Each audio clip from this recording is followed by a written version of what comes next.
Great Scott! Today, we're jumping back into the future. So buckle up, because we're hitting 88 miles per hour and heading back to a time when a Pepsi cost a quarter and bullying was apparently Biff Tannen's full-time job.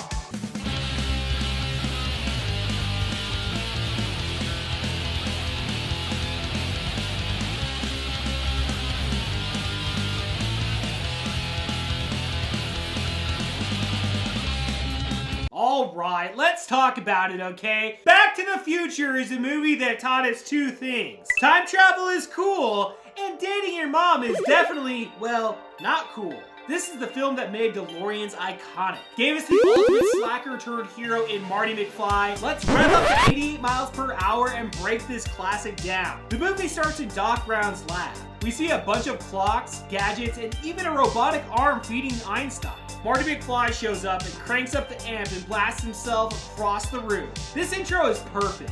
It tells us Marty's cool, into music, and kind of a regular kid with an unusual friend. We follow Marty as he skateboards through town. It's a great way to show us Hill Valley and all the little details like the broken clock tower. Plus, we meet Marty's girlfriend Jennifer and find out his family, well, it's kind of a mess. At home, we meet Marty's parents George and Lorraine. George is a total pushover as he's getting bullied by his boss Biff. Lorraine is stuck in the past talking about how she met George. Marty's family is depressing, but it sets up why going back in time is so important. Doc Brown finally shows up, and this is where the movie really kicks off. He's built a time machine out of a DeLorean, and it looks awesome. Doc's excitement is contagious as he explains how it works. Then things get crazy when terrorists show up, and Doc gets gunned down. Marty jumps into the DeLorean and escapes, and bam! He's in 1955. The DeLorean freaks the locals out who think it's a spaceship. The 1955 version of Hill Valley is amazing to see.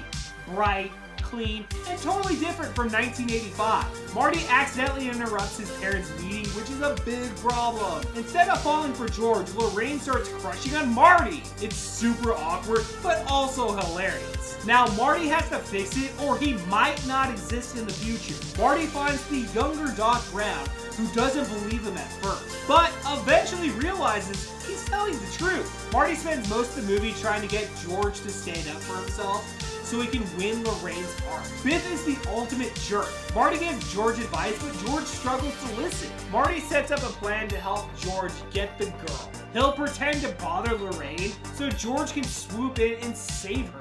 It's clever, but things go sideways when Biff shows up and throws Marty in the trunk. George finally mans up though and punches Biff and wins Lorraine's heart in one of the best moments of the movie. The big finale is super intense. Marty and Doc are racing against time. Literally! The lightning is about to hit the clock tower, but of course, the cable comes unplugged. Doc has to climb the tower in the middle of the storm to reconnect it. It's edge of your seat stuff, okay? Just as the lightning strikes, Doc connects the cable, and the DeLorean zooms through time, sending Marty back to 1985.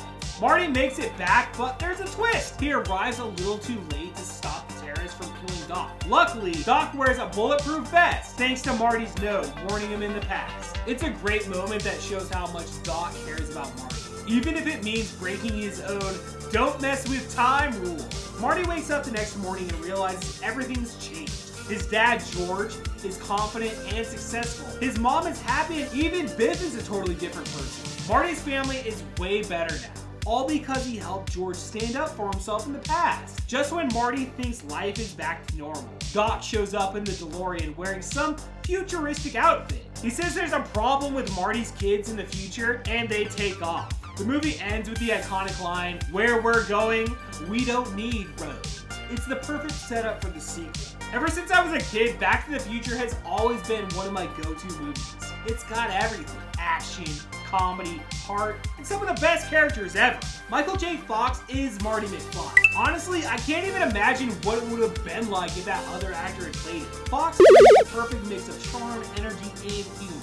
let's not forget Dean Cooney's cinematography here, okay? The way he shot this movie proves he is one of the best cameramen in the business at the time. Everything was amazing. The 1955 scenes are so vivid, and the action scenes are perfectly framed. In my opinion, part 1 is the best of the entire franchise. The sequels are fun, but they don't hit the same way that this one does. Back to the Future isn't just a great movie, it's timeless. So the next time you get behind the wheel of your DeLorean, just remember, I'll see you at the video store.